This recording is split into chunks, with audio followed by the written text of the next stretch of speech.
It's time for Pod of the Dead.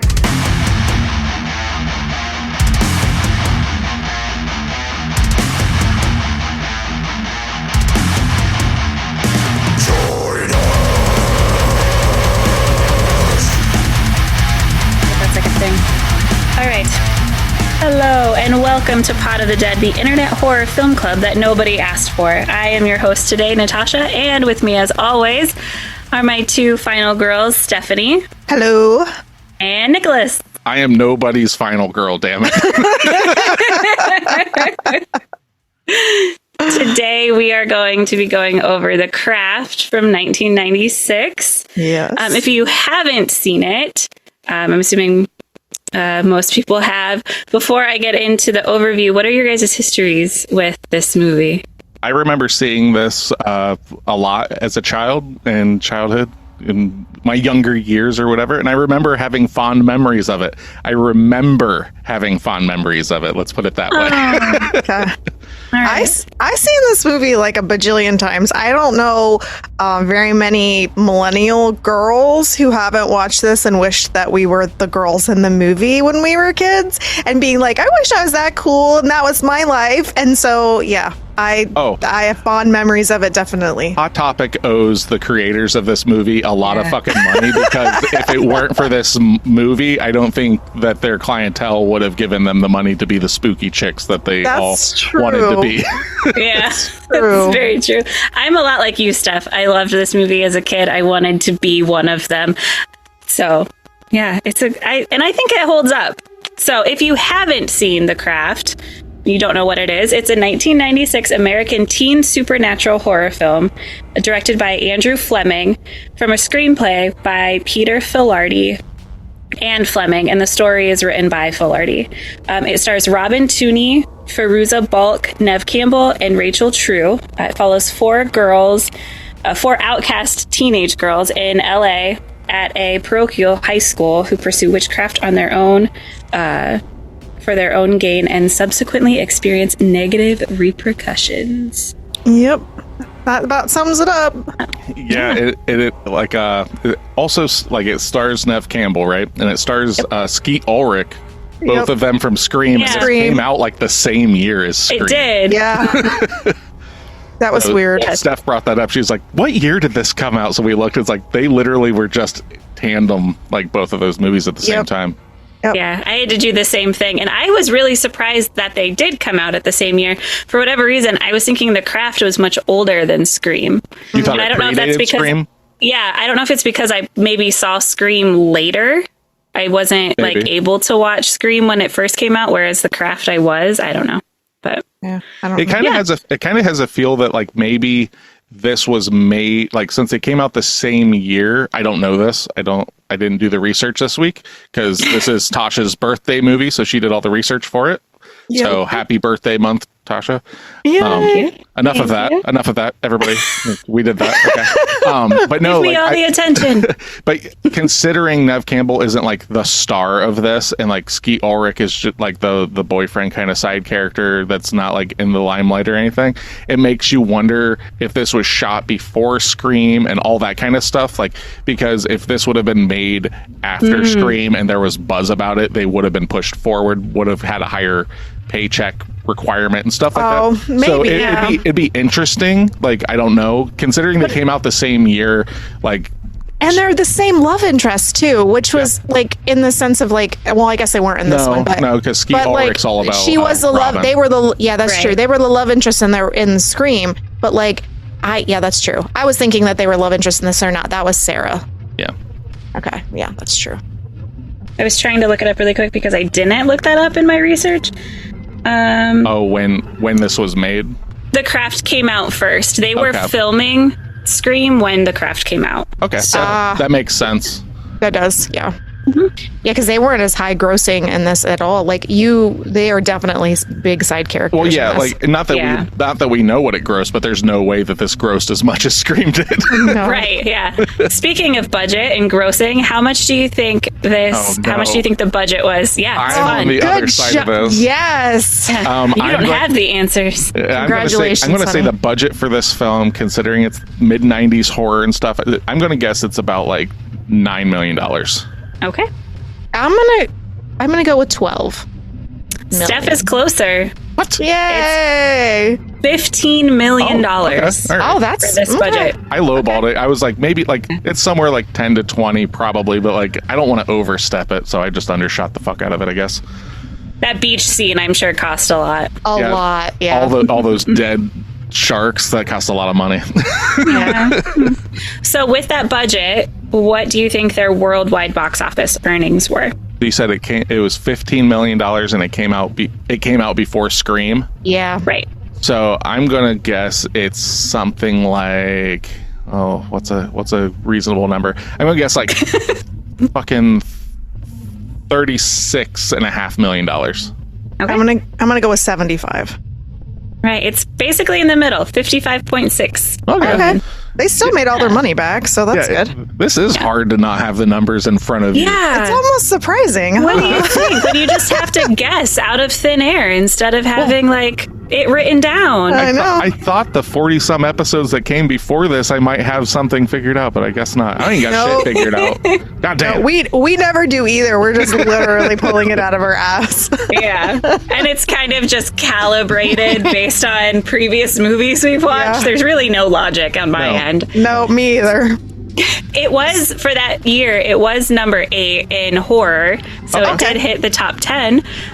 The rest of them are movies, quite a few movies I haven't heard of. So I'm curious to see about you guys. All right, let's see. So at number 10, it's the Ebola syndrome. Oh, never heard of that one. Nope. Fear. Yeah, I remember Fear. That's got Marky Mark in it. Oh, really? Oh, that's the movie. Okay. All right. Yeah. Marky I haven't Mark, seen it. Marky though. Mark's like the stalker, abusive boyfriend. Yeah. Like it's a sexy horror film. I haven't seen Okay. it. There were a lot of sexy horror films that came out around this time. Yes. I feel like. Yeah, sex. Then Oh, yeah, like sexy horror stuff was the only way to get people into the movie theater at this time because, like, you know, you had all the 80s stuff, and then the early 90s, it was all thrillers that were like, you know, like sex-driven thrillers and stuff like that, and then like it like turned and evolved into like sexy horror. So yeah. And then we have The Craft, Arcane Sorcerer, No, Never heard of that shit. Okay. The Sendhall Syndrome. no. What the Okay. fuck are these movies? I have no idea. Maybe they were worldwide, like instead of United States. The Sendhall Syndrome is directed by Dario Argento, so I'm surprised, Nick, that you don't know that one. That one doesn't ring a bell. I mean, but that would be an Italian horror film, so you're right on that stuff. Okay. I mean, I'm not an Italian horror aficionado. I am familiar with Argento's work. I've seen a handful of his films, but by no means am I here to go like, no, yes, I know all of Argento's work. Oh, okay. Okay. And we have The Ghost in the Darkness. Oh, I remember that Okay. one. That's I don't think Val I've seen that. Kilmer, I believe. Yeah, it is. Yep. The Frighteners. Oh, fuck yeah. That's Peter Jackson. It's got Michael J. Fox. So No the dude that idea. made Brain Dead. No idea. Ooh. From Dusk Till Dawn. Everyone knows hell that yeah. one. Fuck Yeah. Thesis. Never heard of that one. Never heard of it. Me neither. And then Scream. Yeah, Yay. obviously. Hold on. And that probably beat the shit out of all of them by a lot. Thesis Yeah. was the number 2 movie for 1996 when it comes to horror. So that's one that Yeah. I'll have to check into because I have no Based on IMDb. Okay. Okay. Right on. Yeah. There you go. Yeah. Wow. A lot of those Alejandro. I've I never think heard it's of. a French. Foreign. It's foreign. Yeah. Mm. Yeah. So anyway. Yeah. Okay. So yeah, and then like for just basic, that's the same year, 1996 is the same year Twister came out, so we have a Oh, right resurgence on. of that currently. Yay. The first Mission Impossible. Hell yeah. T. Crizzle coming in hot. Oh my See, god. a lot of these movies I know now. Yeah. 101 Dalmatians. Oh wow. The live action movie with Glenn Close, I take it. Because a cartoon came out like a long time ago, right? Oh yeah, I think this was probably Yeah, that would make sense that it's not Yeah, that's true. I think not the the animated original, one. I think the animated one came out in like 1991 or 92 or something like that. So maybe. This ain't the Nutty Disney Professor, podcast. which is Oh, great. yeah, that Everyone was loves cute. the Nutty Professor. And then number 1 was Independence Day. Ugh, goddamn, yeah. Will Smith at it again. That movie is so so good. It's so good. the only We things just watched it recently, the actually. only things I really care about in that movie is Jeff Goldblum's character. I like him in it. Okay. Right? It's been a long time No. since I've seen that. He's Jeff in it, Gold- right? Jeff Goldblum's in it. Yeah, he's the scientist. Smokes the cigar. Oh, okay. It's been a Remember- very long time Yeah. since I've And then seen there's that. there's a In the scene ship. there's a scene where a dog jumps through a doorway and it's some of the worst CGI fire I've ever seen in my life. Does anybody remember this? No, No. it's lost on me. If you remember that, let me know at podofthedead666@gmail.com. That's all I remember like about that movie. All right. Yeah, I haven't seen that movie in at least 15 to 20 years. It's Oh my so God, good. I feel so fucking old. Yeah. That's because we are old, babe. Jeez. Yeah. Oh We're God. elder millennials. Yeah, legitimately. Ooh. So one of the cool things I found out while researching this, while they were shooting the movie, Fairuza Balk actually got really into Wicca, and she ended up buying a magic shop that she had for quite a few years, and Oh, she had it yeah. for almost like 10 years or so in LA. It's called Panpime's Magical Marketplace in Hollywood. So she got really invested, and I thought that was super cool. That's That dope. is- She took her yeah. she took her work home with her for sure. Literally. Yeah. Yeah. That's Yeah. awesome. The only movies that I really know her from, because she has a very striking image. The films that come to mind that she's in is obviously The Craft. I think that's probably one of the movies that she's most known for, besides The Water Boy, because she's the Yep. girlfriend in that. But then also, I remember, any of you guys ever seen Return to Oz? Which is like the Wizard of Oz sequel that came out in the 80s. She plays like a young, like, I don't think it's Dorothy. It's been a long time, but it's like a really twisted, dark, like not horror, but it's like a really fucking like creepy like look for the Wizard of Oz. And it like takes place years later, but she plays like the young character that goes to Oz. That's like Okay. one of her first roles. Like those are the 3 things that I think of when I think of her. Yeah, I Gotcha. forgot she was in The Water Boy. Yeah, she's the girlfriend in Yeah, that. she's the one holding up the sign. Do you want me to kill him? I use that GIF all the time. And she plays a lot of the same roles in that. She's always kind of that like witchy, kind of Yeah, Dark she's kind other of side of the tracks. alternative. Yeah. Definitely I has really that like other her side for of the that. tracks feel. Like Yeah. stuff like, like in this movie, like she lives in a dilapidated fucking trailer. Like Yeah. it has that feel. Yeah. That's true. During like while they were shooting this, Andrew Fleming tried his damnedest and followed all guidelines to make this a PG-13 film. But get this, it got the R rating not because of like just trigger warning. There is a big suicide like undertone to this movie. Yeah. Not because of that, but because teenage girls were practicing witchcraft. Oh yeah, it's kind of this. It's That's kind of the why. same Oh my thing that like God. why the Conjuring got a rated R was because it's like it's just too scary. It's like that's Yeah. not a thing. Right. Realistically, I didn't even know that this was rated R. This I feels didn't PG-13 as either. fuck. It feels very PG-13. Yeah. Yeah. It is But really no. rated R. That's fucking Yeah. stupid.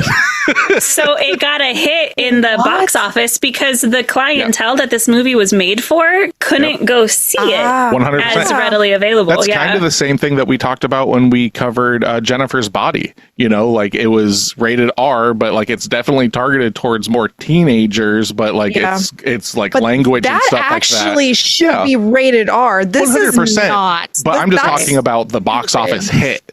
Like Yeah. that's what I've always like when Yeah. we went and saw. Well, we'll talk about it later. But when we saw a movie this week and stuff, that is something like crossing a certain barrier of how much money it's going to make.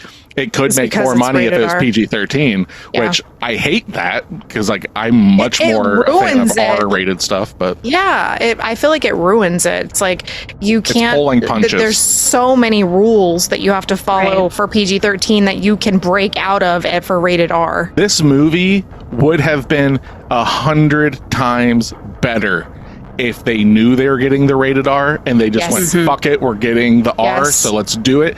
I agree. This movie, like, that's my problem with this movie now. As a kid, I fucking love this movie, but that's because I was in love with Nev Campbell. But like 2000 or 1996, I guess, was a great year for a young Nicholas because I got this and I got Scream and whatever. But yeah, like if they knew that they were getting a rated R and they're like, fuck it, this could have been so much darker, so much creepier, so much more effective. Mm-hmm. Yeah, they could have put more blood and stuff in it, and they could have actually There's almost played no blood. I know, and they could have played into it a lot more. That is sad.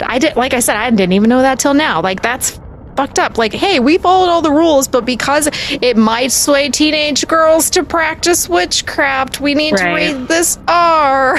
Well, yeah, America, that's kind of lame. America was really lame. built on fucking puritanical psychopaths. So, I mean, what do we expect? Legitimately, yeah. Very true. Yeah. During casting for Nev Campbell's character, she almost wasn't in this movie, Nick. No! Oh, Yeah, a lot of other heavy hitters auditioned for her part, including Angelina Jolie. You would have been really good in it because, like, she's great in Girl Interrupted. Yeah.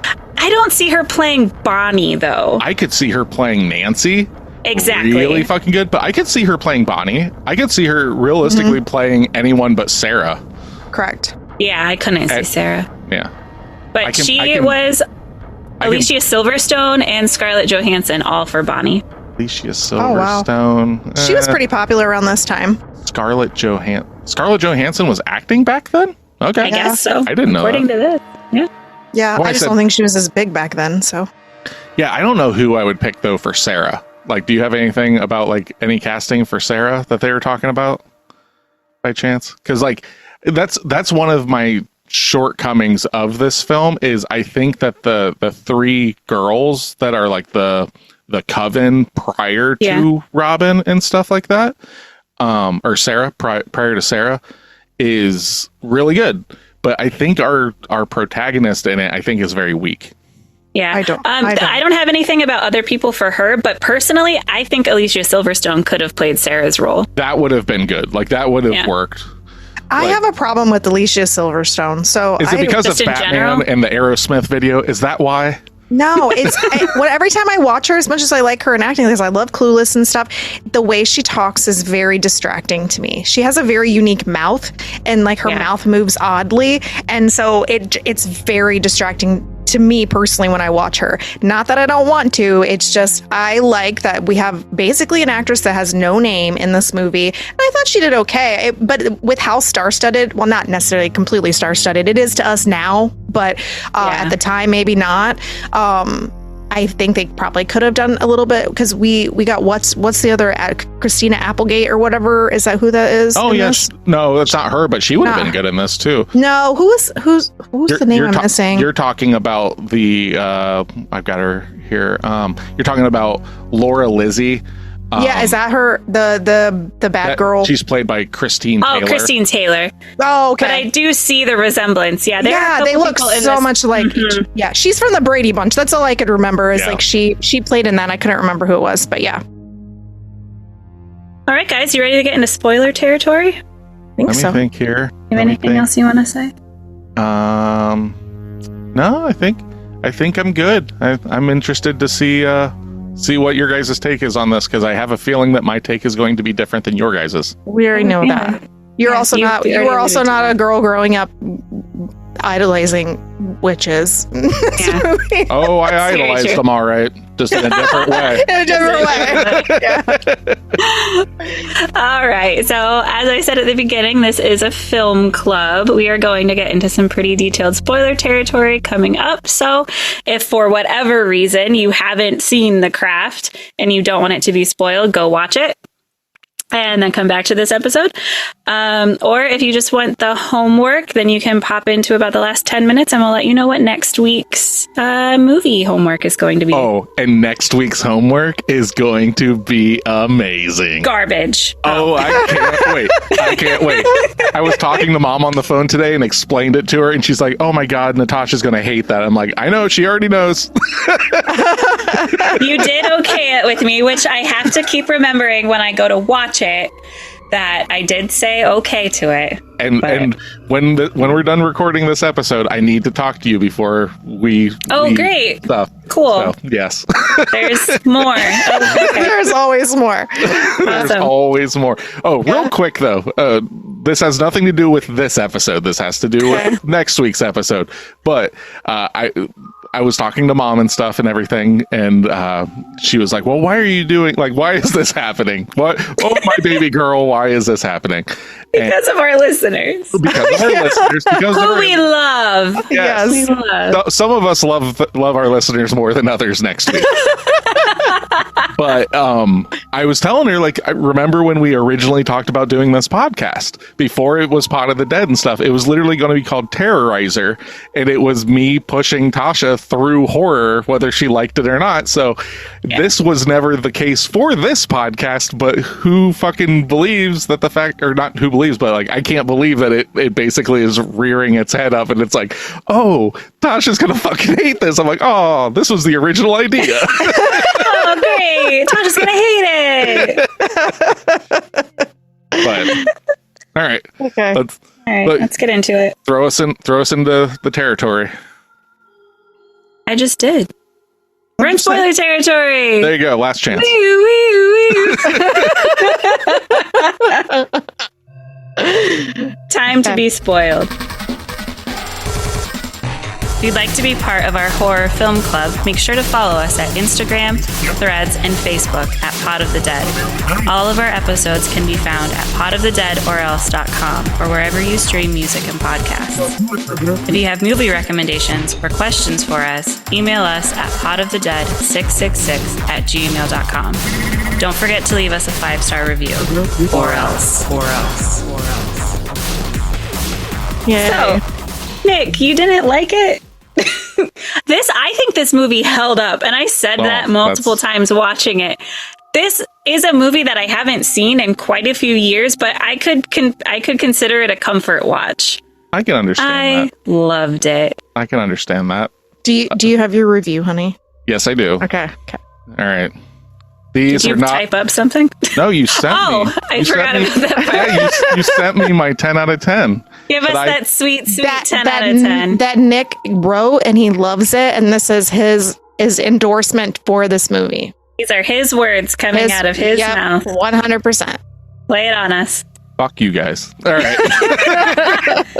Feels good, doesn't it? Yeah. Nope. 10 out of 10. And it starts off as complete slander and libel right here. This is not favorite film after Heathers. Oh, who knew? Oh, okay. I mean, I took Sydney to go see the Heathers musical just this past, within the last year. So, all right.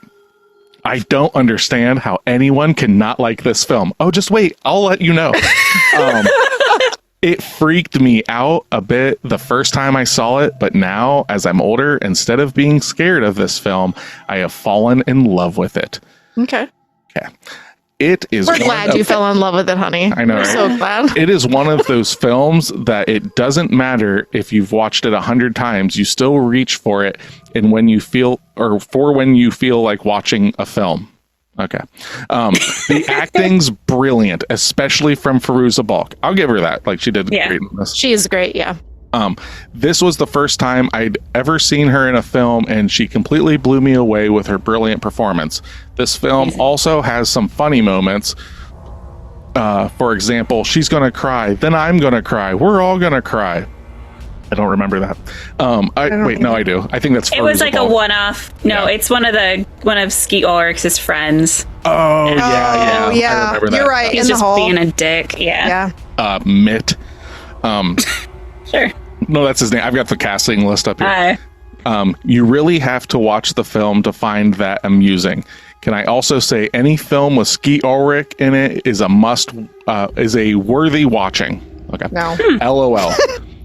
LOL. Yes. LOL. LOL. Yeah. I didn't put that. Go watch this film. You will regret it if you don't. Very true. Okay. There Sure. you go. Skeet Ulrich. I always joke that he's like the Dollar store. dollar store Johnny Depp. Yeah. He's the bargain value Johnny Which is- Depp. And he's fine. That's not to say he's not a good actor, But serviceable. But what is like amazing about that comment, because I don't know if you said that first, if I've said that first, but that I is think like, I did, and then I we've think been that's running with it. something out there. Skeet Ulrich is in Scream, which is directed and created by Wes Craven. Johnny Depp is in Nightmare on Elm Street, which is created and directed by Wes Craven. They both play the same role. He literally is the 90s version of Johnny Depp for Scream. Yeah.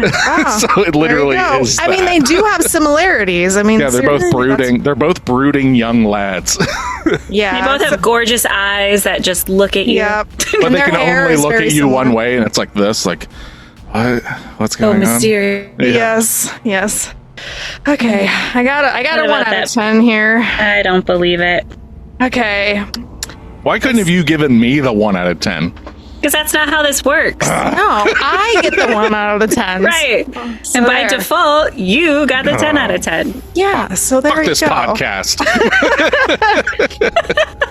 This movie was actually painful to watch. I mean, good Lord. The fact that this was rated so highly makes me sad. Yes. This is a bad mix of two bad things. Chick flicks and paranormal thrillers. It Nice. should have been clear to the screenwriter that this was a bad idea to begin with. But what is truly pathetic is that the production company allowed this hunk of cinematic vomit to get the silver screen.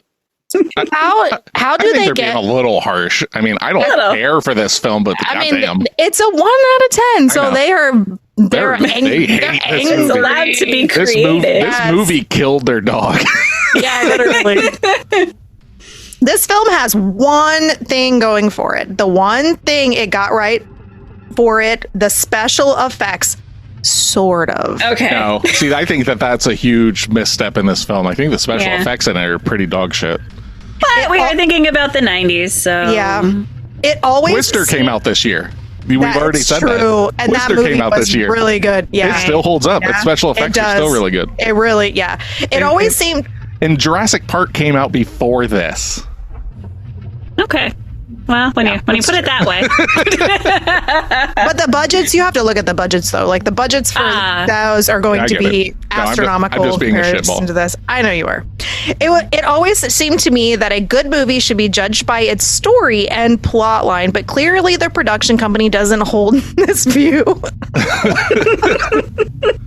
That's nice. We'll talk about that in a minute. Otherwise, they would have put this where it belongs, the trash can. This movie has flat acting, and I was disappointed because it was listed as a horror film. What that usually means is that it scares people, and it did. All it did was make me laugh and disgusted me. That is one of my big things with this. Is as we were watching it, I was like, I don't classify this as a horror film. Like there is But nothing. it was intended It is, to be PG-13, correct. and it didn't end up being. Well, and it's also PG-13. witches and stuff. Like yes, it is horror adjacent, but like the fact that like this like is a 90s horror Yeah. classic, I think is a disservice to the genre. Ouch. Well, Yeah, no shit. What? Well, no, because like I understand, you know, like this definitely like fits the bill of being like baby's first horror film. This could easily be baby's Kind first of. R-rated horror film because It was I supposed to be PG-13. did not know it was R. Yeah. But yeah, like fucking, it's so I don't know. But think about the client. Like, think about who it's for. How many horror movies out there are meant for teen girls? Correct.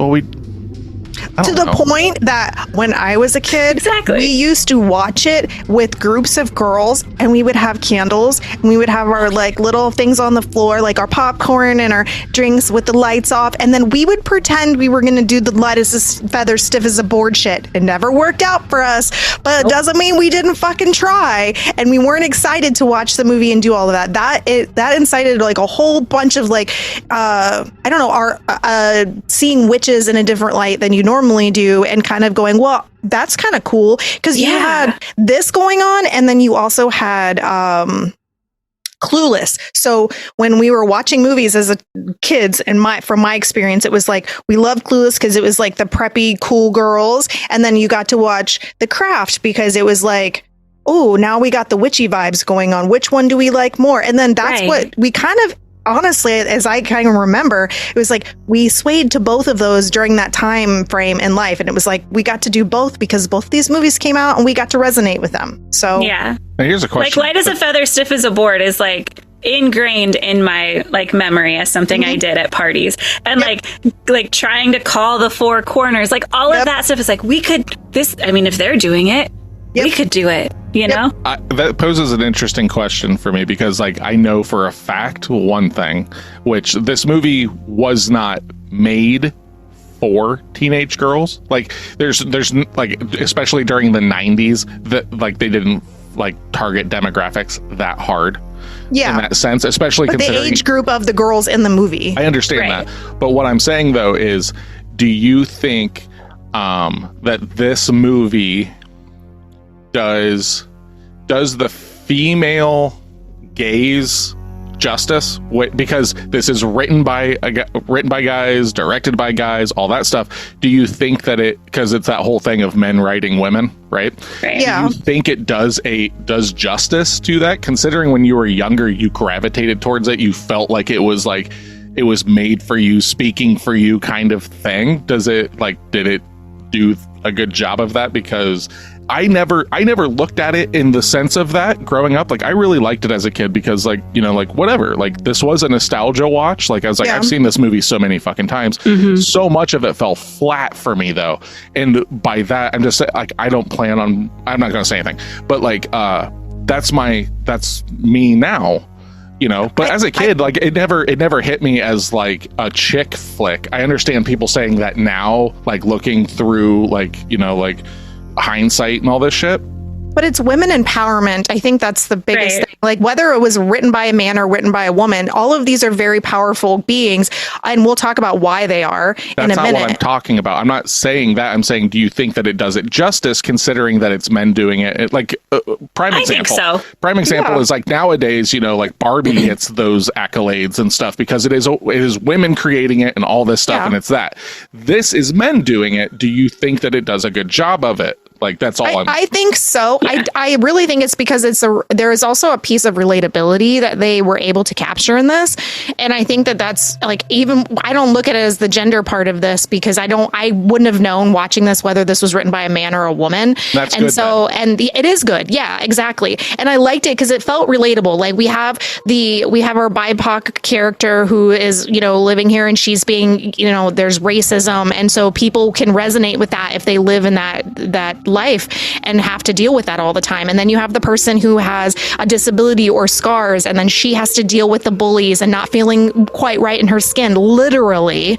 And then you have the girl coming in after dealing with so much tragedy and like having to make new friends and make a new life. And then you have the poor girl who's in like a really fucked up life situation with an abusive stepfather, all of this stuff. And she's the outcast and she's like the emo girl who just doesn't fit in, but she's also kind of crass and she's kind of a bitch, but you don't know if she's a bitch because of her life or if she's just technically a bitch. And so I think that every single character in this can be related to in a lot of ways by somebody who's watching it as a female, whether or not completely or whatever. And I think that's what makes it so nice for women or girls when we were young to watch it, because you could be like, wow, I resonate with this character a little bit more than the other one. So yeah, and I think having that like the overarching theme is witchcraft, and that already has like a feminine quality to it. Correct. And then you're just making it modern. Yep. And along with that, they actually had a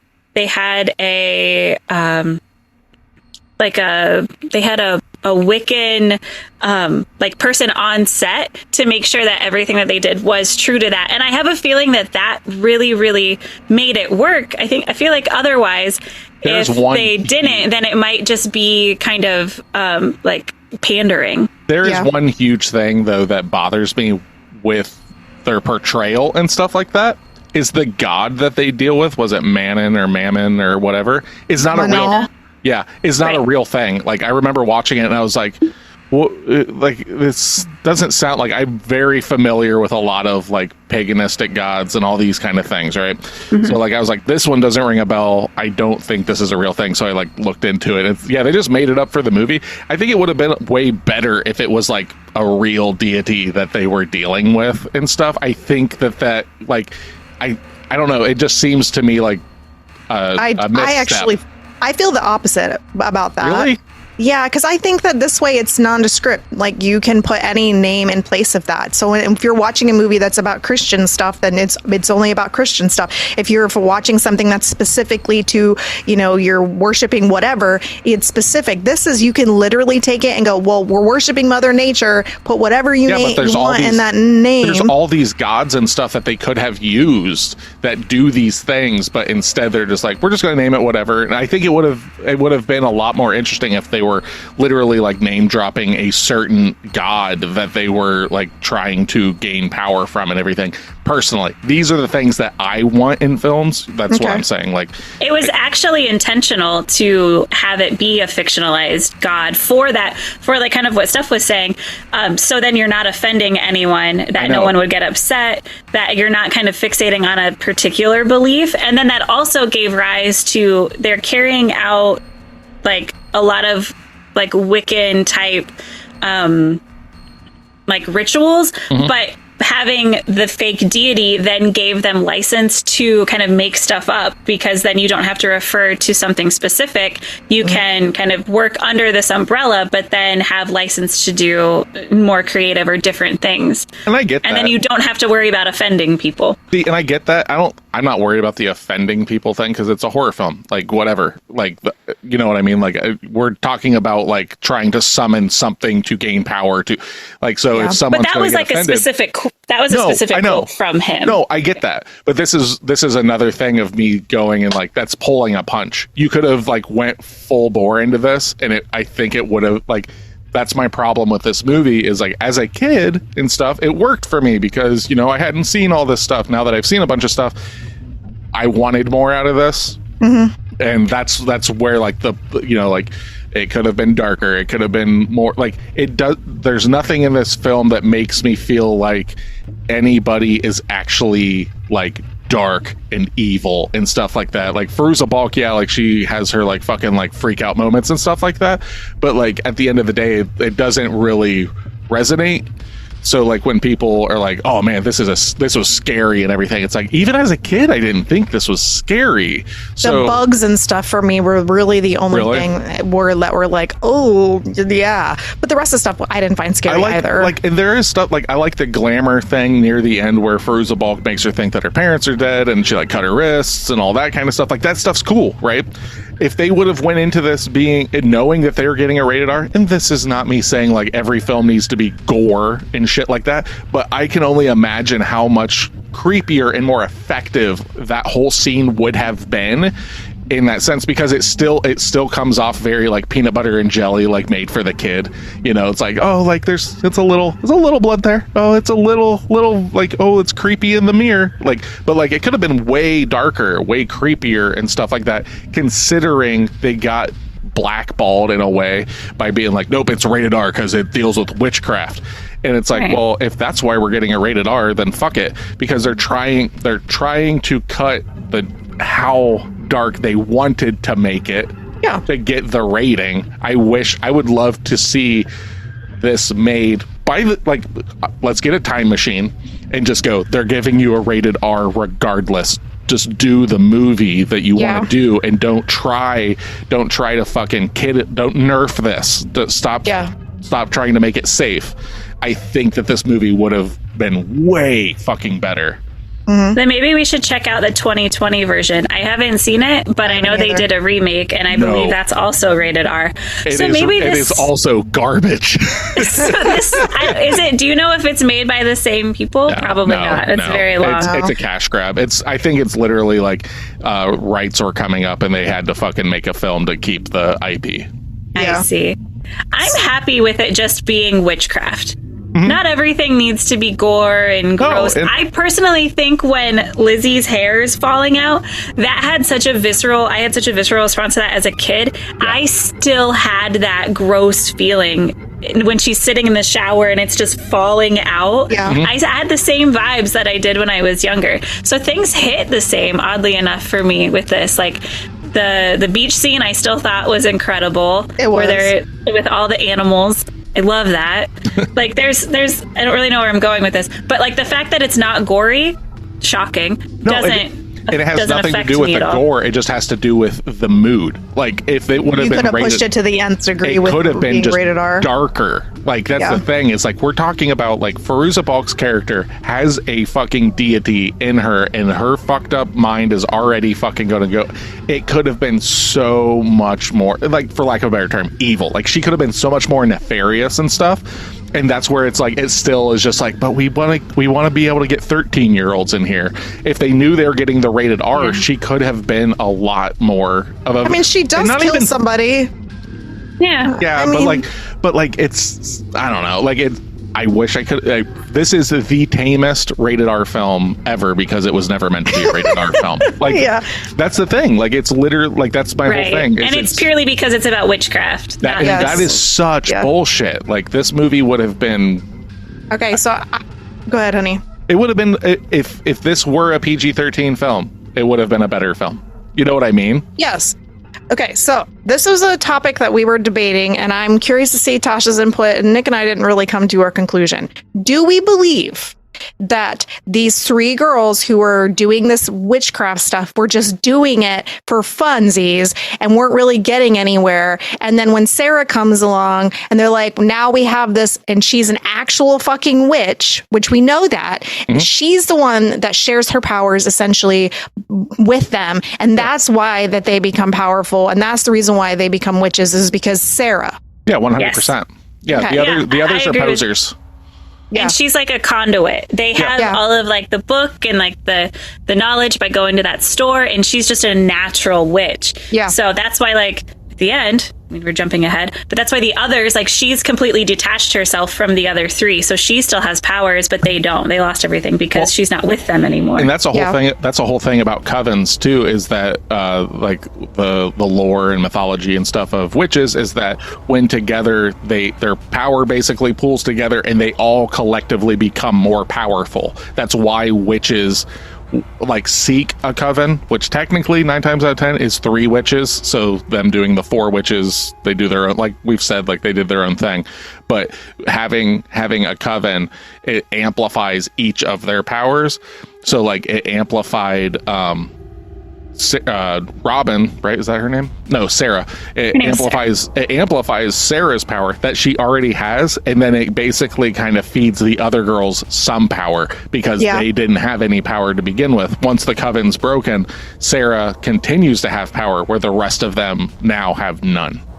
Yeah, see, I didn't recognize that when I watched it as a teenager. I just assumed they were all witches. And then rewatching it now, which I'd seen it recently, like within the last couple of years, again, but like actually paying attention a little bit more, that's how I kind of drew that. I was like, I didn't even realize that for how many fucking years, like that she's the only one really here with any powers, and, you know.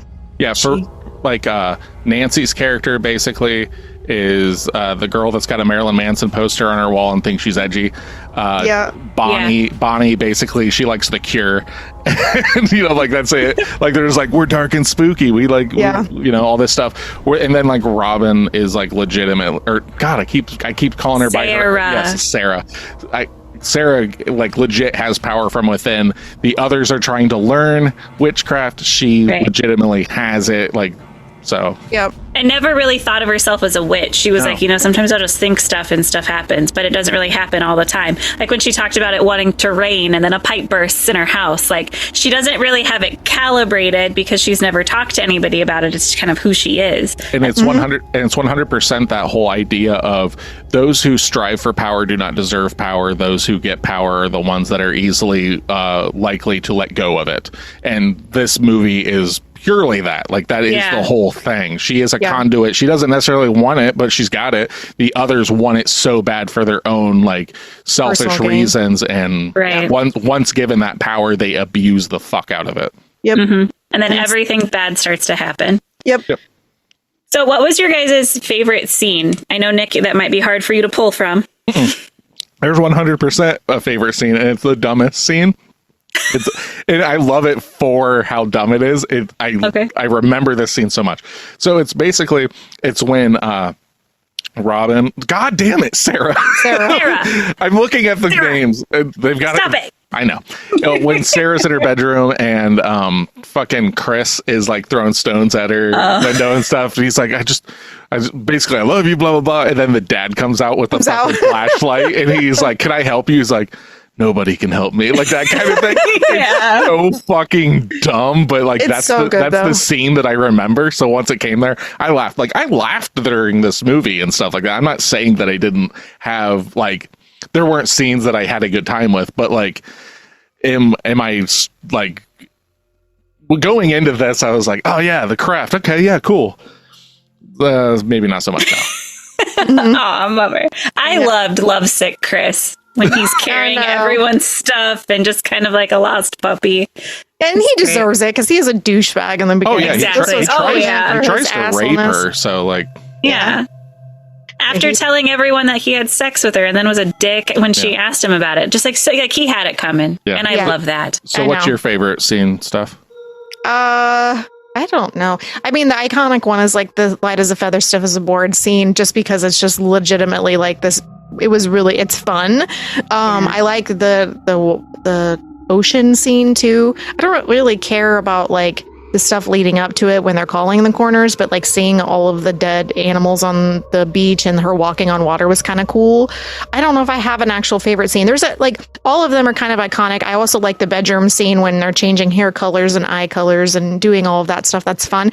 But the most memorable, and this sounds so fucked up, is when the mom is so excited to get like, they get $120,000 and they get this like, they're terrible with keeping money. Like, come on, they're buying like this couch. Yeah. I love this couch. Yeah. And then she walks over and she's like, I had to have this jukebox, and she puts her hands on it and she's like, have you ever heard of? And then I can't remember the musician's name. I always want to say Patsy Cline. And it's not though. Patsy Cline. It's not. But it's the same style. It's like old, like kind of twangy, country music, and then starts playing that music, and I was like, that movie, that's what reminds me of that movie every single time I think of it. I'm like, it's that lady in that fucking jukebox. So all of the above. Do you girls remember the movie Mean Girls? Yes. Okay, the mom in this reminds me of the mom in Mean Girls that just wants to hang out with the girls. And I wonder if that's a callback, because it's almost identical. Her like chasing the girls down the hallway, like, oh, let's just hang out, and just close the door on her. I was rewatching this. I was just like, I wonder if like that was intentional. Like if they're just like, oh, I love that scene in The Craft. We're gonna make the mom from The Craft. Yeah. Very well could be. What's yours, Tasha?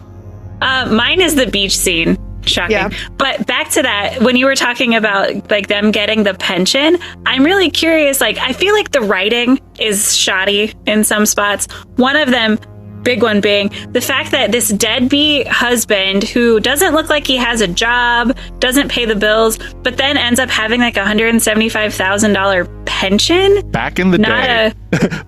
Not a life insurance policy. Yeah. Back in the day, how this kind of stuff worked. Nowadays, none of us get this shit. But if you had so much time clocked into a job, you got like a payout. It was like from the company. You like where I work. I'm not going to name drop it. Where I work, that used to be the case. And then they were just like, no, our workers don't deserve fucking certain benefits. They're fuck them, right? Back in the day, that was the case. Like these places, they wouldn't pay you up front. They would pay you later on if you clocked out at a certain time, like, like 20 years, whatever. So cops still have all this stuff. When you die or when you hit a certain time frame, it's just like, and here you've now got this pension that everything's been paying into. Yeah. Why was he a sleazebag living like in squalor? That's the part that I don't understand. Probably just burn his paycheck on booze and fucking strip clubs or some shit like that. Like he seemed like that kind of guy. Like, like it's his money. I'm gonna do whatever the fuck I want with it, and the family can suffer. Like those people exist. I know those people. Well, I don't hang with these people, but these people exist. They live in the world, and it's true. I did find in today's money that pension would be $341,000. That's decent. That's a decent amount. Pretty of money. good chunk of money. Yeah, hearing that amount, I just kind of laughed because I was like, that is not life-changing money to me. I'm not saying I wouldn't be grateful for it and stuff, but like be like, oh my God, I'm just going to waste it. It's like, nope, I'm just going to, set some money aside. Buy a $10,000 couch that looks like shit. Yeah. I might get my own fucking jukebox, so that would be dope. I am here for that. Like, I'm just going to get an old school, and those things aren't fucking cheap either. Those old school, like fucking Wurlitzer, I think it's Wurlitzer, fucking jukeboxes. That's like 10 grand, easy, and then you got to stock it. Oh my God. Oh man, you're in heaven. There were some cool little Easter eggs about like. As a kid watching it, I never really took much stock into each animal that the girls were bringing when they were going to the beach. But on here, I found something that said that Rochelle carried a clownfish because her passion is diving. Bonnie carries a butterfly, which is supposed to represent beauty and the adoration she longed for. It's Sarah carries a lovebird, which represents her desire for Chris, which is a little cheesy. And then Nancy carries a snake, which is symbolic of rebirth, transformation, and immortality. That's cool. Also, during that scene, they had to redo it a couple of times because like they were trying to do it during the tide, like getting it right with the tide. And it says on their official website, it said the crew had to return to the location a second time to complete filming that was interrupted by several weird occurrences that even caused the consultant, Pat Devon, to raise an eyebrow. She was the witch consultant. It says the fall rolled in at midnight. The four actresses used actual Wiccan rites and language to evoke powerful forces. Then, as Fairuza Balk's character Nancy attempts to evoke their deity, a flock of bats hovered over the set and the tide rose dramatically, extinguishing the circle of candles. Cool. Witchcraft consultant... Witchcraft consultant Devon recalls that Manon, a fictitious creature for the film, sounds very close to Manannan, which is a Gaelic god of the sea. Correct. She also said, luckily, we weren't all swept out to the sea. Also, director Andrew Fleming is quoted with saying, every time the girls started the ceremony, and only when they would start the ceremony, the waves would start acting and coming up tremendously fast and pounding heavy. Then right after Nancy says her line, Manon fill me, right at that exact moment, we lost power. Oh, it was Yeah. So like shit was happening on that beach. Well, That's now, cool. And this is me being me, right? So it's like, did that actually happen? Or are they using that as like, oh, spooky stuff happened at the Maybe. thing? You know, like, but that's cool regardless. Like, yeah. The only thing I thought was really poor writing in this, and I was joking about this with Nick, was the words. Okay. You're funny. So we have Neve Campbell's character. One is supposed to be beauty, and she's all worried about the way she looks because she has scars on her back.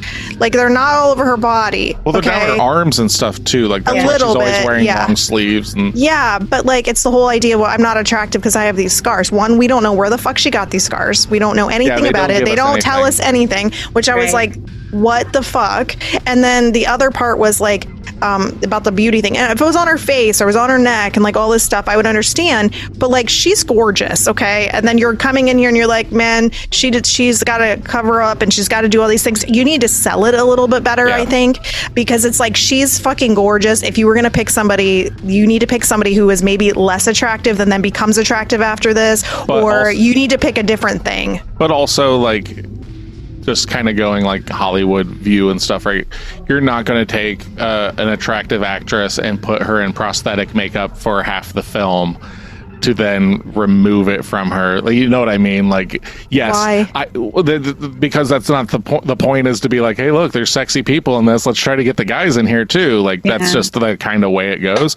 It would be way better if they did that. Like, if it was like on her face, like she sees in the mirror later and everything, and then, you know, like the unveiling of it or whatever. Yes. But like, the reason they don't do that is for dumb reasons, but that's the reason they're not going to do something like that now they might do that now, but like back then, no. I know, but it's disappointing because I liked it better if they Yeah. would've. Oh, absolutely. I really didn't like the scene where she comes back after the surgery and she's just a bitch coming into class. Like Day one. I didn't like that trajectory. I didn't like her little arc. Yeah, It was honestly my least favorite of the four. there literally is no character development in this film, I feel. No. Like it is Well, aside from her, well, it's not development. It's literally just like, and now you're this, and now you're that. That's true. There's no like it's so superficial. It's literally just like, so you got scars. Now you don't have scars, and you are going to be like literally the prototypical bitch. And it's like, that's not even close to even Fairuza Balk's character Nancy has some, but even then it's very surface level. She's the leader of the pack. Now she's realizing she's not the leader of the pack, so now she's going to be a psycho. Like, that's it. well, no, I think it's the power is like getting a hold of her. So, and it like she's getting, for lack of a better word, like crazier because she's power hungry and she has this in her. So she's coming unhinged because she can. Doesn't she start driving through the red lights and stuff and all that before she gets the power? Because she's like doesn't change the last one. Because she's like, whoa, that one was close. I thought that was all the build up towards it. No, she already had the power at that point. Oh, okay. And at that point, she was already abusing the power because that scene that you're referring to is when the rift started because Sarah wanted to do a binding spell then. And that's when they turned on her. Gotcha. So it was from that point on that everyone the other three are starting to get more and more abusive of their power. Yeah, exactly. More kind of, can't think of the word, but yeah, they're abusing their power. They're not as humble. Their clothes are changing, their attitudes are changing, and they're bonding together. Where Sarah's just like, "What the hell's going on, guys? This is supposed to just be fun." And very much so. Seeing of the '90s and stuff, Rochelle's like character is kind of just like she's dealing with a racist person. Like that is barely addressed. Like it's like, oh, and she makes her hair fall out, but like that's about it. It's very one note character. They could have done a lot more with her. Like I couldn't tell you any way that she changes from beginning to end other than that she gets help from Sarah to do the hair thing that causes her hair to fall out. You don't really see much more of her, and I think that like she could have been a far more interesting character if the writing gave a shit about her. Like that's the thing, is like it just feels like, oh, we've got a black girl in here and we're gonna make it racist like towards her, and it's like that's very lazy writing. Like and that was a rewrite too when she was cast to make it more like personal to her. But on the flip side, a big kind of shadow or like a dark cloud that's hanging over this is for a lot of things she got left out of. As like she wasn't invited to like the VMAs. I think she was left out of a lot of press junkets, which I think is shitty. Yeah, it's super shitty because like they literally like they've got this girl that like she does a good job and everything, but it's so much just like this has nothing to do with her. Okay, this has to do with the fact that like we have 4 girls that we're going to focus on. It's not necessary to have 4 if we're only going to focus on 3. You know, you could have taken Rochelle and Bonnie's character, made it one character. You could have still cast Rachel True as that character. You could have made it a way more interesting character. The literal thing of like, say you have Rochelle and she's scarred and now she's dealing with the racist girl and that's why the hair is coming out. All of that stuff works as one character. They took this character, they split it. Oh, look, we've got our token black girl here. We're going to make racist things. And like, we're not going to, it's very disrespectful to the character and the actress that is portraying that role to just be like, well, we've got a black person, let's make it racist for that role. There's no gravity to it other than that. And what bothered me the most about that is that she literally, like, she's all these other characters they feel the power, they don't feel guilty for their power, and then when she sees her sitting on the floor pulling her hair out, now she's starting to have empathy for this character, for the person who actually deserves it more than fucking Chris. And we don't go down, and we also don't go down that road of her dealing with it. Like, we see her feel bad at that given moment, and then when we cut to the other thing, she's a bitch, and it doesn't fucking make sense. It's again, that's where lazy writing. 100%. That's, I agree with that. That's me as an adult watching the film. These are the reasons, like, coming back, I'm like, oh man, like, yeah, like, I understand why I liked it as a kid, but like, it is glaring these things, and I'm just like, god damn, like, realistically, this could have been 3 witches. You could have still cast Rachel True as Bonnie or Rochelle, whatever. Just combine those characters. Like, this is not me saying get rid of the black character. I'm not saying that. What I'm saying is, I liked her as an actress. She was good. You still make it. You can still make that, like, racial tension and stuff like that. I'm not saying that they couldn't have done that, but you could have made it matter. Like, just being like, oh, we've got this blonde white chick that's going to be fucking racist to her, and then, like, give nothing else. It is of its time, definitely. I agree. The other thing I thought was this is what bothered me the most, I think, about the movie, is the fact that we have a witch. She's just coming into her own. And the one thing, all these other women, I want to get rid of my scars. I want to invoke the spirit. I want to be strong because I, live in a fucking trailer. And the one thing that she picks is a guy that didn't want her and left rumors about her and was like, I just want Chris to like me. That is teaching girls, especially at that age, absolute bullshit. That's where the man writing comes out. Yes. That's where you see the man writing. That is the biggest level of bullshit in the whole story. You could have had her be like, I want to enact revenge on this dude for what he did, but that's not how it was treated. It was like, she legitimately says she wants Chris to like her. For no reason other than that she likes the way he looks. Like, even when he shows his true colors and is an absolute piece of shit, she's so dumb, written dumb, that she's like, well, I'll forgive it as long as I can not, like, and it's not even like that she still wants to have sex with him or whatever, because when that comes, she doesn't want that. She just wants him. Like, I don't fucking get it. It's so... I want him to like me. And then Bonnie is that our one character was like, well, he's a piece of shit and you shouldn't want him and all this. And instead of listening to your friend and being like, yeah, he probably is a piece of shit, like, let it go. Nancy warns the shit out of her. That's what it is. Nancy warns the shit out of him because like, she'd hooked up with him and stuff. And that's the one. He ran, like, so she's doing, like, the best friend thing of, like, don't learn from my mistakes. Doesn't listen to her friend. Doesn't do any of that. Still wants Skeet Ulrich. Like, Neve Campbell's gonna fucking deal with Skeet Ulrich later this year and, like, learn her lesson too. And just legitimately. I know. Yeah, so fucked up. Like, that is, you're right. That's the man writing. Like, the girl still wants the boy that doesn't want her and treats her like trash. And that's Don't teach girls that. And that was the narrative for so long. And it's 100% though, like, if you look at this film as, one of those, let's try to get everybody that we can into this theater. Let's make it PG-13. They failed on that. So we need love interest. We need attractive character. We need, and it does no service to the film. It may have done service to the box office because at the end of the day, this is a product. It is not art. That's like the thing. Like, this is a big budget film, like, especially for its time. Horror films aren't getting, like the budgets that they get nowadays for some things and everything. So they've got to get you somehow. So like as kids, and I'm imagining you girls also didn't see that stuff as glaring. You're just like, oh, well, like, he is hot. I'd want him to want me too. But then you realize, like, oh wait, he's a literal piece of garbage. I may want him for the wrong reasons. Right. Yeah. They played into the stereotypes a lot, I think, and that doesn't lend to a good service of the film in terms of plot. No, but like, I mean, I 100% would be on board with a legitimate remake, not an IP holding remake of this movie, and knowing, the what this movie could be.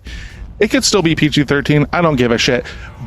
But I would rather see like, the people that are going to want to go see that movie are the ones that saw it when they were kids.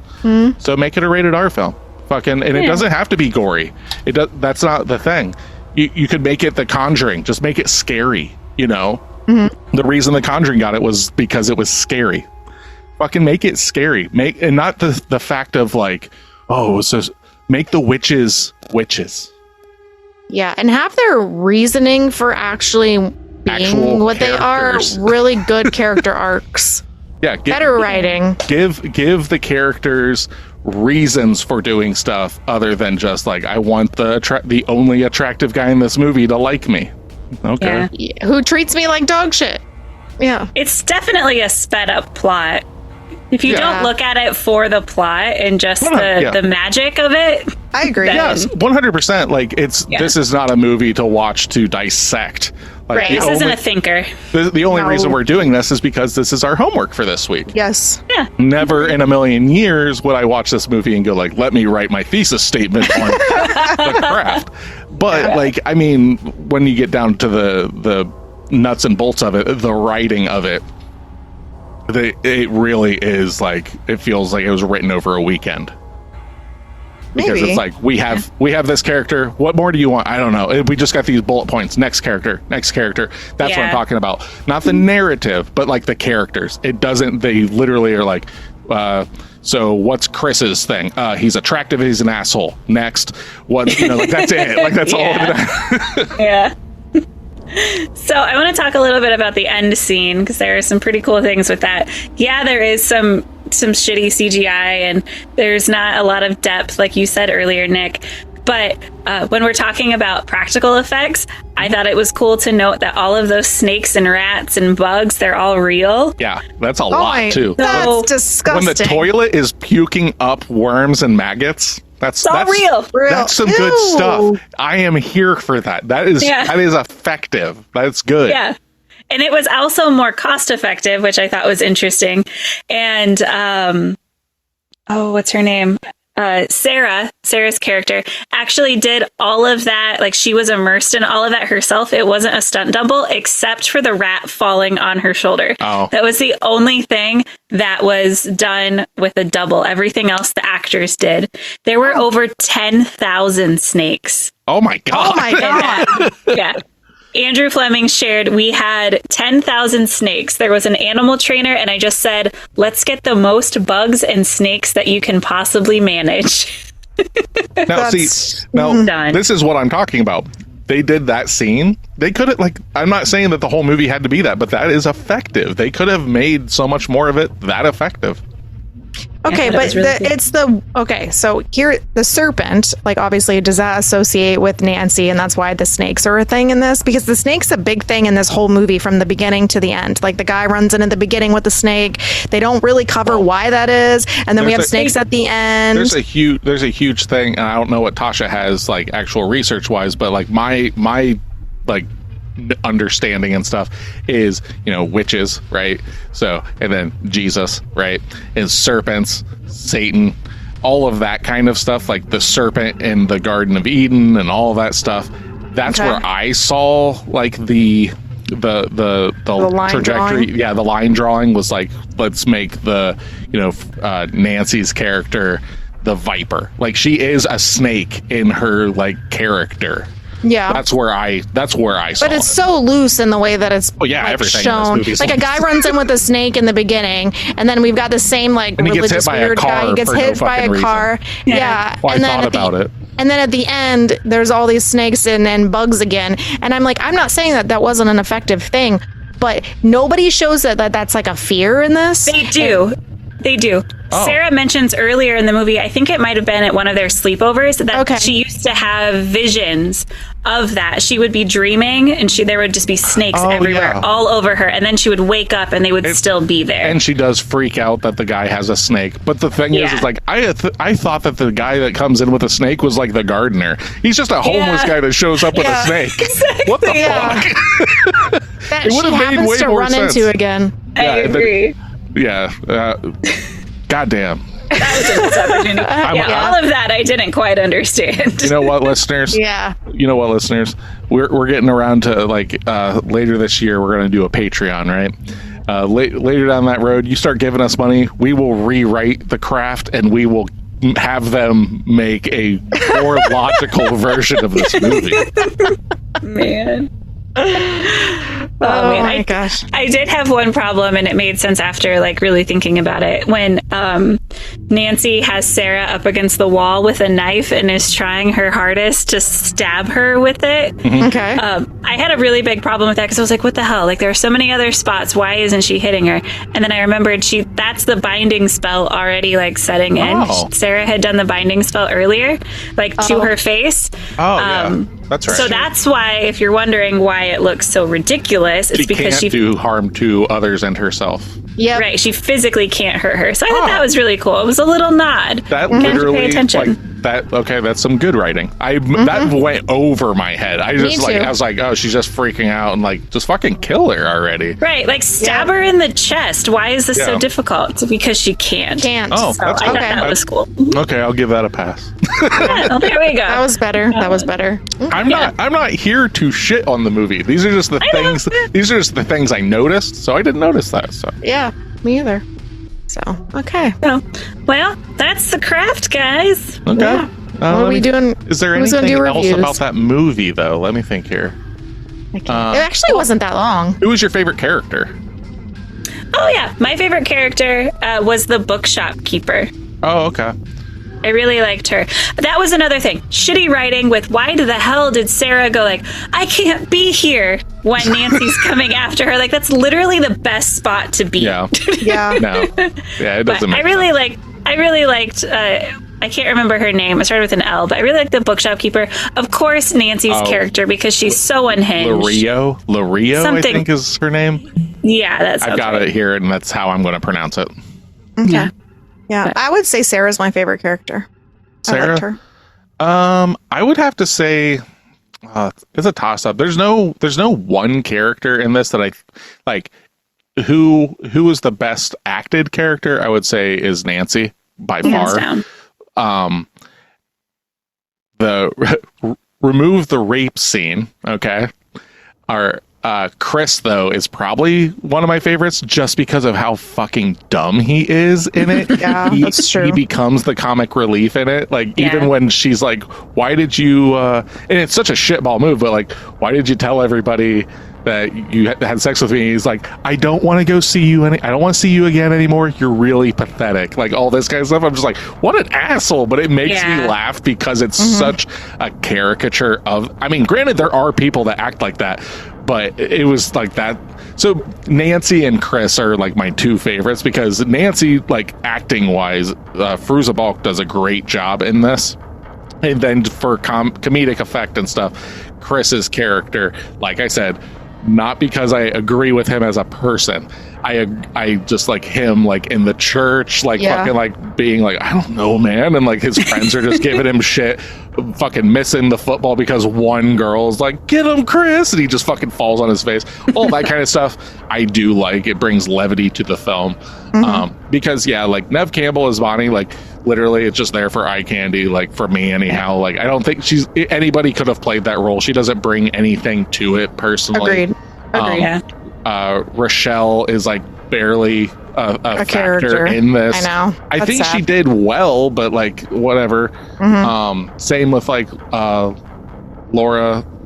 I think that they could have probably cast somebody better than her because she just very comes off like Jan Brady. It is her in this film, racist Jan Brady. Yeah. But yeah, I would say Chris and Nancy. Okay. Yeah. Okay. What are we doing for Nice. reviews? Yeah. So who wants to go first? I'll go first. Okay. Oh, you'll go first? Okay. Yeah, that's fine. We'll do a shit sandwich. We'll Sounds good. we'll take the shit in the middle and we'll put it in between two bread slices Okay, that so are you're better the shit. reviews. That's I'll be the nice. shit. I am the Okay. shit. Yeah, I love that's fine. bread. Oh, All right. So we have to guess what Steph is going to give it. I'm gonna write down my review on here. Okay, 6.5 for Steph. I think that's what she's gonna give it. I think she's going to give it a 6. Okay. Okay.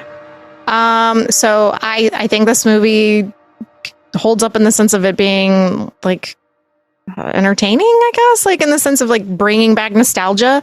Would I have liked this movie as an adult now had I not watched it a bajillion times as a child, a young teenager, whatever? Probably not, because it's not the best writing. It doesn't hold, like it's definitely a nostalgia watch. Like there are certain movies you just watch and you realize as an adult that they're probably not the greatest movies, but you like them because you liked them as a kid. So I don't really have a whole lot else to say about it that we haven't already talked about. And Tasha was right. I gave it a 6. So, okay. All right. I've dogged on this movie enough through it, so I'm not going to just regurgitate what I said. Okay. Like ad nauseum. But I am going to say, like, what do you guys think that I gave this film? I think you gave it a 4.5. I'm going to say a 3.5. Okay. Tasha hit it right on the Okay. Dude, right on I the am head. killing it You today. are. You're doing great. 4.5. Because this is probably going to be my last viewing of this movie. That was Oh. I instantly said that, like, when it was over. I was like, I'm not gonna, like, this killed my nostalgia for it. This is not me going like, they ruined my childhood. I've done this to myself multiple times. It's kind of like rewatching The Neverending Story now. I loved that movie as a kid. I rewatched it. I was like, God damn, I had shit taste. I still have shit taste. I don't care. But yeah, like the acting's real flat. Like, I agreed with that. Like, no, like the only person that like is a believable character is Nancy in this whole movie. The rest of them are just, it doesn't fucking matter. The writing's dog shit. The direction is very of its time. Lots of swirling camera angles and stuff like that. That just, it's very, very of its time, and not in a good way. Considering this came out the same year as Scream. Like, that's the thing, is like, you know, Scream wasn't made for much more than this, if at all. Like, you know, like, it was not a big budget film. It just made a fuck ton of money because it's a better really movie. Good. Yeah. It's a way better movie that has aged well. This has not aged well in my book. They were actually made for the same amount. There you go. Holy shit. There you go. Like, same year, same budget. Fucking Scream still slaps. This can fucking kick rocks. Okay. So 4.5 for me, right? Yeah. Even going into this, I did not expect it to be like that for me. I was like, at best, it's probably going to be a 7. At worst, probably a 6. And then I was just, by the end of the film, I was like, man, this did not age well for me. So 4.5. Okay. Well, I'm glad you got to experience what I have to experience many times. Yes. Well, no, because many times you don't have the nostalgia grab to it. That's what I'm saying. It's like, true. I went into this going like, you know what? Like, I haven't been chomping at the bit, but I haven't watched this in a long time. I'm sure that this is still held up because, like, I remembered the cast and everything. And then it was literally the writing is what kills this movie for me. It's not the blood and gore, the absence of blood and gore. I didn't even realize it was rated R. I thought this was a PG-13. I did too. My whole argument and stuff about the rated R stuff is it would have been better if they knew that they were getting the R anyway, because they wouldn't have pulled punches. Right. If this was a PG-13 film, it makes sense. But since that's that whole argument that I've got there, it doesn't affect my rating of the movie. It's just, it didn't hold up for me. Okay. All right, what do you guys think I gave it? I'm guessing you gave this movie an 8. I'm gonna guess she gave it a 7. I gave it a 7. Okay. Yay. Yeah. So it definitely held up nostalgia wise. Yeah, the writing is a problem. There are bits where it's just like, what the hell are you doing? But this will, like I said at the beginning, this is a comfort watch for me. I'm going to keep it around. Nick, I do have a question. So you said this is the last time you'll ever watch it. What if Sid wanted to watch it or was like, hey, Dad, watch this with me? I would watch it. I mean, I'll watch anything with any of our kids. Like, if they're like, I want to watch this with you. I'm like, okay, whatever, cool. Especially if it's horror. And I would suggest this for, like I said, this is baby's first rated R horror. Because it's not supposed to be rated R. So it's kind of the thing of like having the little like kid. A cheat. Yeah, you get the little kid and you give them the controller that's not hooked up while you're playing the video game. It's that whole idea. So all of that, like, yeah, I would watch it again if that were the case, but there's never going to be a day that I go, I want to watch The Craft. Gotcha. But like, yeah, Sydney's already seen this. She likes it. She likes The Craft and stuff because it is like you girls. It is of that thing. And she loves Heathers, which that one girl said, like, it's that same vibe. Gotcha. But yeah, like, yeah, I'm just curious. Yeah, absolutely. That gives The Craft a 60%. Yeah, that's fair. You'll most likely like it. Yeah, you'll more than likely like it. This isn't going to be for everyone. I'm very interested to see what everybody's like real take on it, like looking, like understanding what they thought of it and not just allowing that to be like, well, I loved it, so I still love it. But like really like kind of going back and going like, does it hold up? Because like okay. Currently wearing a Reanimator shirt. I understand shitty writing, campiness. I'm not saying that Reanimator's shittily wrote, but there's a lot of flat acting and all that. There's a lot of stuff in that movie. I understand all that. And that's my whole thing is like, I'm not trying to say that everything has to be, Midsummer, for instance, right? Right. Yeah, of course. But even for what this is supposed to be, I just think that it just doesn't hold up. Okay. All right, that's fair. Yeah. But like realistically thinking about it, like 90s witch.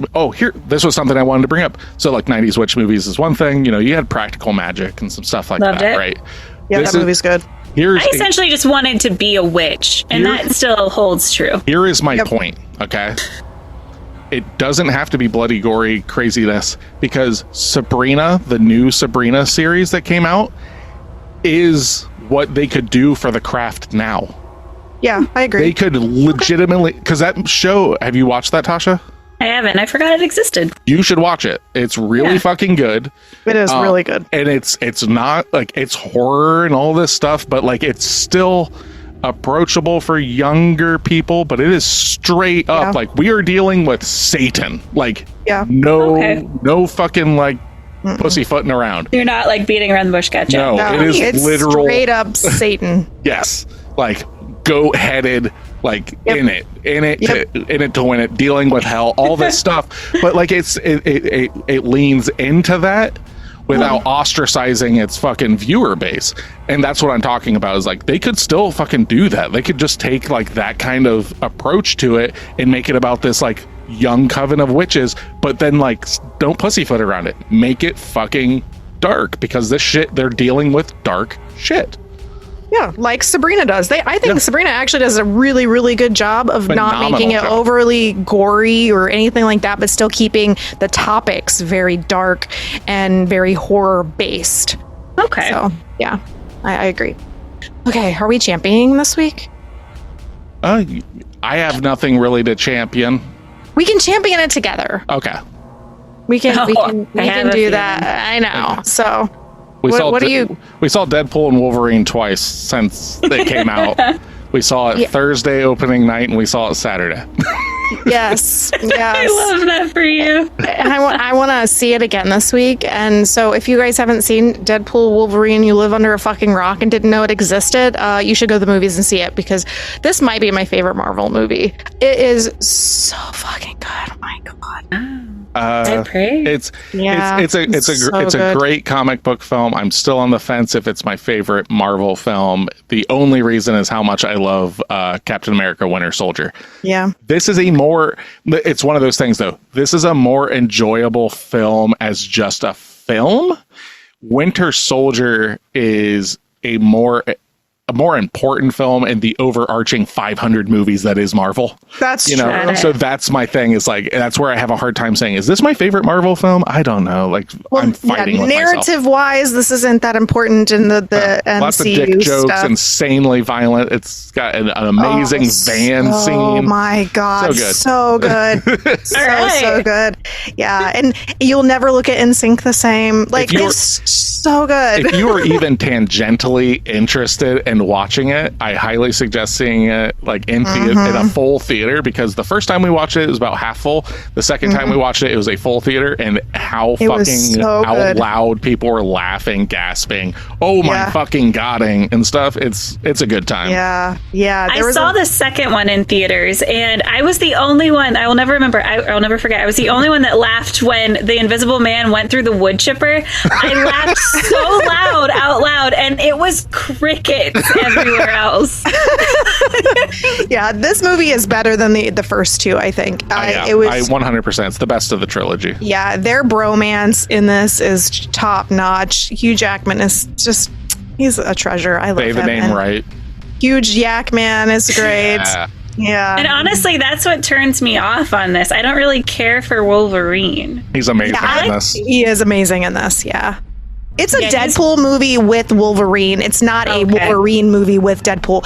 That's the reason why the when it's named Deadpool and Wolverine, it really does lend to it being a Deadpool movie with Wolverine. Yeah. So if you like the Deadpool stuff being the forefront, then you like Deadpool, you will like this movie. And if you like mutants, you get to see Hugh Jackman fucking go unleashed and fucking not have to be like, well, it's PG-13. It's like, no, this is fucking R, and it's going to he is going to be fucking an R-rated character, and it's great. I didn't think about that. It's an R-rated Marvel movie. Yeah, it's insane, and it was pure insanity. It was fucking exactly. Oh, the best part, and this is not giving anything away. Second viewing, though, when you get to see it with people that haven't seen it, and they like, oh my god, at an early scene, and you go, I just looked over at Steph. I was like, they have no idea what's about to happen later in this movie. Oh man, the guys beside us were so loud. They were like, this one dude. They have a couple it's not really cameo appearances, surprise appearances of characters you would not expect, and they've kept it really under lock and key really well. And so when you get to that scene and the people, like, you have the first person walk out and everybody's like, oh, and then they're trying to figure out who this person is, and then the next person comes out and the guy beside us throws his arms in the air and he's like, fuck yes, or something like that. I was like, yes, it was so amazing. It was so good. It does some great bait and switches too. If you've lived under a rock, this is me just talking to you, Tasha.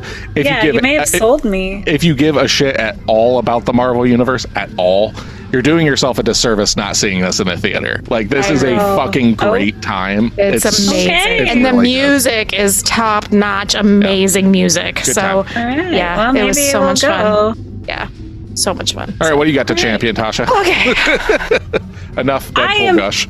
Yeah, I'm championing. We really have to change that word. It's so hard to say. It is, yeah. At any rate, I'm championing the Olympics opening ceremony. Because that was 4 hours of just amazement. That's all.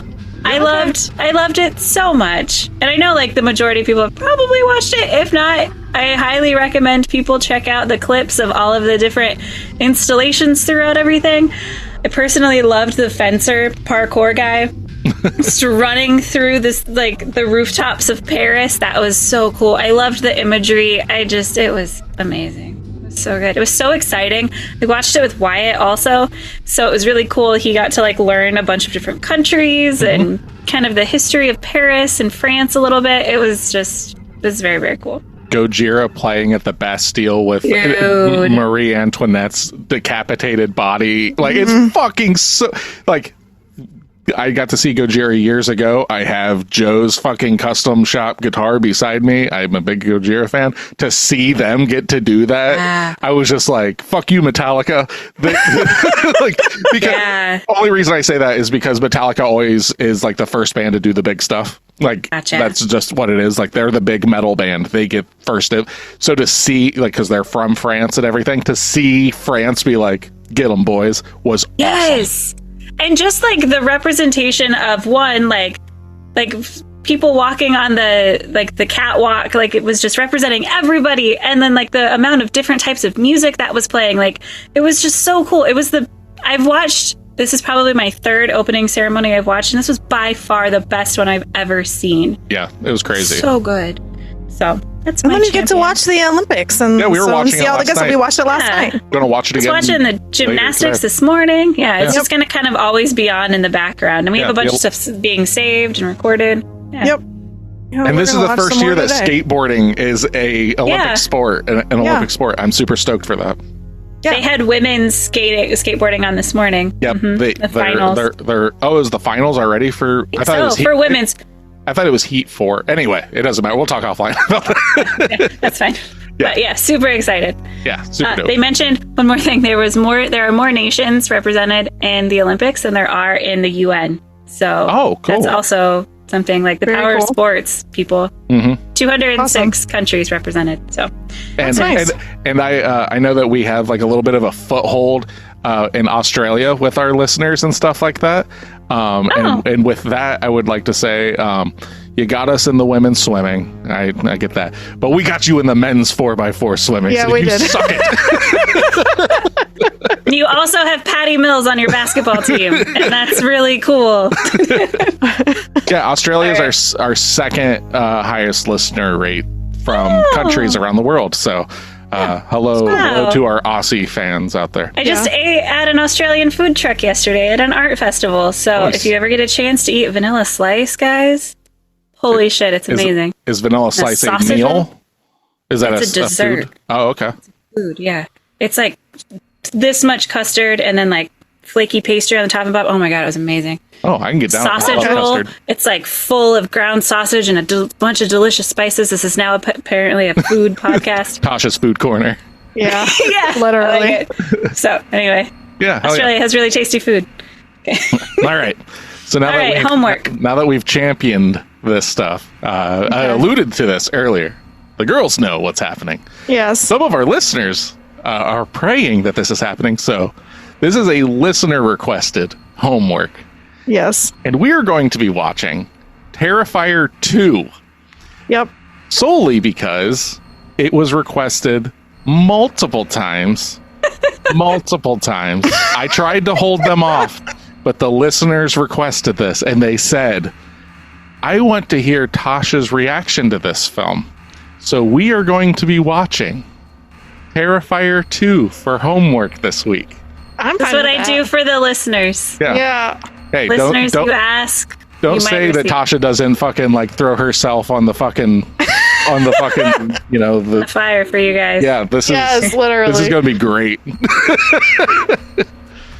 I So- just keep telling myself, like, I got a good movie in this week. Yeah, and you'll Next week, you'll well- get another movie after that you like. Two things I'd like to point out, Tasha. This is probably going to be the most graphic horror film that we have watched for Cool. this podcast. It's Great. also on the longer side. This movie Oh. this movie is like 2.5 I just- hours. Oh my god, guys. There are very few films. I always make the joke that it's like, are you going to make Wyatt? Are you going to have Wyatt watch this with you? Yeah. This came up in conversation, and Wesley was like, "Oh, I want to watch it." I was like, "There is under no circumstance that I will let you watch this movie until you're in high school. This movie goes fucking hard. I'm not okay. Like, Sydney's going to be a freshman this year, and even then, I'm like." I'm not going to put it on for you, but you can watch it on your own. Wow. But Maya watched it and she liked it. So Maya watched it, and I expected her to like throw up in her hands. Like, Yeah. Oh my god. What are you kidding me? Why? People. This is not me. This is not me. All This right. is our listener base. We are And- slaves and ready to for the it. slaves to the listens. Yes. Well, if you guys want to watch it along with us, it's on Peacock and Tubi and Pluto. And you also don't need to see the first one to watch the second one. Yeah. But I guess the clown's name is Art, right? Is that what Yep, his name Art the is? Clown. Okay. Art the Clown. So I was watching somebody talking about Spirit Halloween this year, like getting it ready and up and going, and that the amount of like fanfare for this fucking clown has like literally skyrocketed him into stardom in such a short period of time that is like kind of unheard of in terms of And this horror was- movie stuff. This was an independently funded film series. Yeah. The second one, like the first one, I don't believe got like a wide release by any means. The second one did, and it fucking like went crazy. Yeah. Fucking insane. So we'll get way more into that when we talk about the episode next week and stuff, but like it's insane that this guy, like Art the Clown, has basically become Michael Myers and Freddy. He is on that fucking pedestal. Yep. And that's such a short time to get. And you're about to see there. why, Tasha. Great. I'm so excited. I'm nervous. This is one of the few movies I'm nervous to watch because this might be too much for me. And not in the gore sense of like, but it just being too visceral. But we'll find out. The first time I watched this was on a fucking coast-to-coast flight to Washington, and I moved my screen away from everyone because I was like, I do not need a stewardess walking over my shoulder seeing this. And then I look over and there's like blood everywhere on the screen, and I was like, great. Yep. So. Cool. Yeah. Okay. All right. Well. So, Tasha, do you want to sign us out for your birthday? Sure. Well, for Pod of the What are we? What is this? For Pod of the Dead, I am Natasha. I am Stephanie. And I'm Nicholas. Come back and listen to us, or else.